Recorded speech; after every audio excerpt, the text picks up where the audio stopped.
ఇంకా 2 పెట్టుకున్నాం. మీరిద్దరు అట్లే ఉండండి.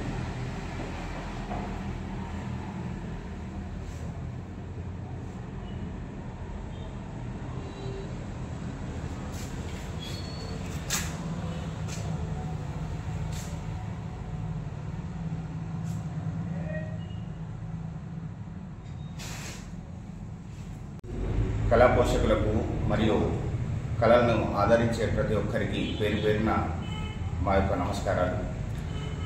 భారత కళా ప్రపూర్ణ పద్మశ్రీ డాక్టర్ నటరాజ రామకృష్ణ గారి దివ్య ఆశీస్సులతో శ్రీ లంబోదర కల్చరల్ అకాడమీ వారి ఆధ్వర్యంలో ఈ సంవత్సరం కూడా బాల కళోత్సవాలను నిర్వహించడం అనేటువంటిది జరుగుతుంది.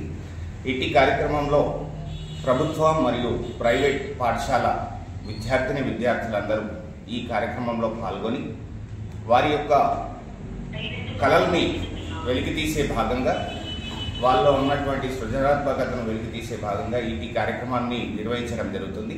ఇట్టి కార్యక్రమంలో ప్రతి ఒక్కరూ పాల్గొని విజయవంతం చేయవలసిందిగా కోరుకుంటున్నాను.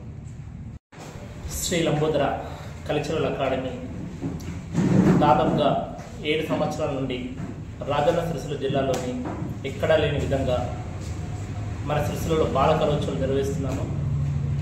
2006లో దీన్ని స్థాపించాము. 2006 నుంచి 2020 వరకు కొనసాగించాము.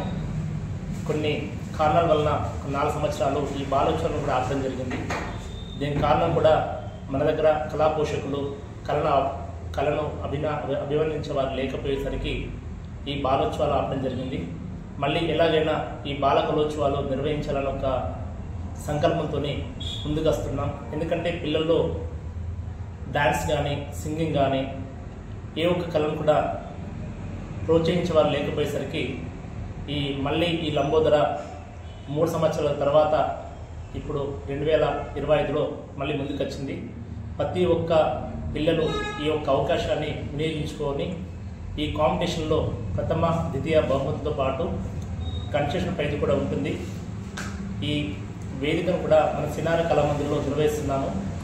దాదాపుగా మన తెలంగాణలోని అతిపెద్ద స్టేడియంగా రవీంద్ర భారత్ తర్వాత అతిపెద్ద స్టేడియం మన రాజన్న సిరిసిల్ల జిల్లా సినార కళామందిర్.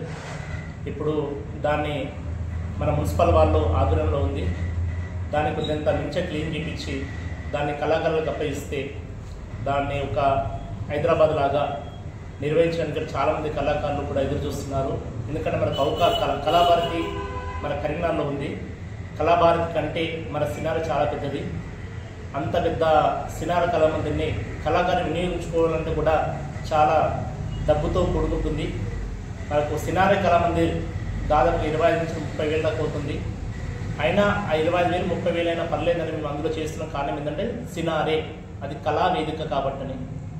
అలాంటి వేదికను కళాకారులకు కానీ ఇంకెవరికైనా అప్పచెప్పి దాన్ని మించి రూపురేఖలతో సినారాని ఒక నూతన తరానికి అందించాల్సిందిగా ఈ పత్రిక ముంగట మీ అందరినీ వేడుకుంటున్నాను. Thank you so much.